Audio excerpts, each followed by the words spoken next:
सुनील केदार यांचे जल्लोषात स्वागत। कारागृहाबाहेर समर्थकांची उसळली गर्दी। फटाक्यांच्या आतिषबाजीत काढली मिरवणूक। नागपूर येथे NDCC बँकेच्या घोटाळ्यात जिल्हा व सत्र न्यायालयाने सुनावलेल्या शिक्षेनंतर उच्च न्यायालयाने मंत्री सुनील केदार यांना जामीन दिला। कागदपत्रांची पूर्तता होताच त्यांना कारागृहातून सोडण्यात आले। बाहेर येताच समर्थकांनी केदार यांचे भव्य स्वागत केले। यावेळी समर्थकांनी फटाक्यांची आतिषबाजी करत रॅली काढून आनंद व्यक्त केला।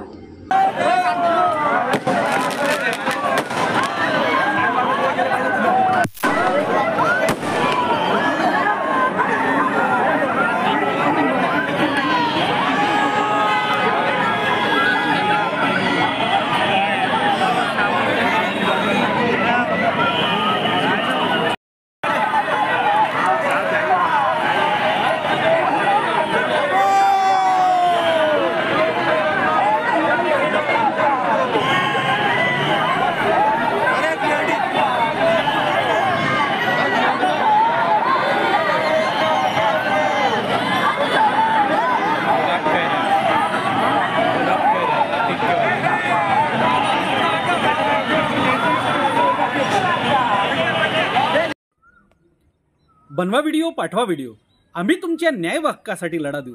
ताज्या बातम्या व घडामोडींसाठी पाहत राहा फक्त महाराष्ट्र लाईव्ह न्यूज। आजच आमच्या चॅनलला सबस्क्राईब करा, शेअर करा, कमेंट करा आणि हो, बेल आयकॉन दबायला विसरू नका। जय महाराष्ट्र।